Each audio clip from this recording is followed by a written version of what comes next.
क्या आप जानते हैं कि इस वक्त जब देश के तमाम बड़े शहरों में प्रॉपर्टी की कीमतें आसमान छू रही हैं, घर खरीदना लोगों के बजट से बाहर हो रहा है। ऐसे में एक ऐसा शहर भी है जहां प्रॉपर्टी के रेट कम हो रहे हैं। यकीन नहीं होता?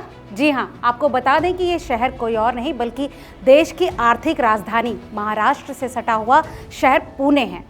दोस्तों, हाउसिंग.com के एक रिपोर्ट के मुताबिक पुणे में घरों की कीमतों में गिरावट की खबर है, जो कि दूसरे शहरों के बिल्कुल विपरीत है, जहां कीमतें लगातार बढ़ रही हैं। नमस्कार, आप देख रहे हैं रिपोर्टर जी और मैं हूं आपकी भरोसेमंद होस्ट लता सिंह।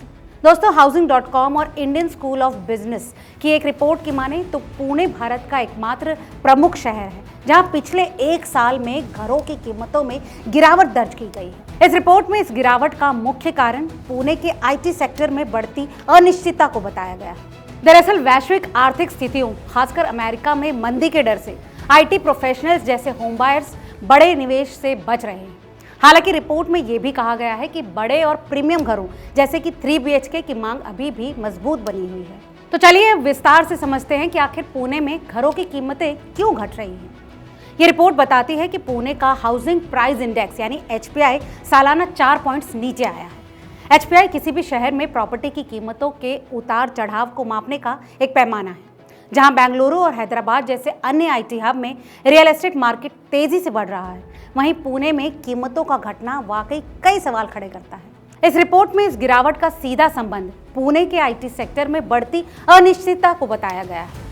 पुणे की अर्थव्यवस्था काफी हद तक आईटी प्रोफेशनल्स पर निर्भर करती है। पिछले कुछ समय से अमेरिका में मंदी की आशंका के चलते वैश्विक आईटी कंपनियों पर दबाव है, जिसका असर नई भर्तियों और कर्मचारियों की नौकरी की सुरक्षा पर भी पड़ा।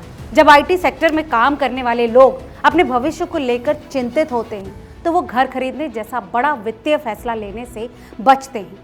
इससे पुणे में घरों की बिक्री पर सीधा असर पड़ा है। जब खरीदार कम होते हैं तो जाहिर है कि प्रॉपर्टी के दाम भी नीचे आने लगते हैं। मगर दोस्तों, यहाँ एक हैरान करने वाला सवाल ये उठता है कि इन पूरे बदलते समीकरणों के बीच प्रीमियम सेगमेंट पर इसका असर क्यों नहीं पड़ा। हालांकि इस रिपोर्ट में एक दिलचस्प बात भी सामने आई है। भले ही ओवरऑल मार्केट में गिरावट आई हो, लेकिन पुणे में बड़े और प्रीमियम घरों की मांग पर कोई असर नहीं पड़ा। खासकर 3 BHK जैसे बड़े घरों की बिक्री अभी भी मजबूत बनी हुई है। इसका मतलब है कि जिन लोगों को वास्तव में घर की जरूरत है और जिनका बजट स्थिर है, वो इस मौके का फायदा उठाकर एक अच्छा और बड़ा घर खरीद रहे हैं। ये गिरावट उन लोगों के लिए एक अवसर हो सकती है जो कि लंबे समय से पुणे में अपना घर खरीदने का सपना देख रहे थे। दोस्तों, ऐसे लोग अब शायद पहले से बेहतर डील हासिल कर सकते हैं। तो अगर आप भी पुणे जैसे खूबसूरत शहर में एक घर खरीदने की सोच रहे हैं तो अभी सही समय है। फिलहाल आज की रिपोर्ट में केवल इतना ही। अगर आपको ये वीडियो पसंद आया हो तो इसे लाइक और शेयर करना ना भूलें।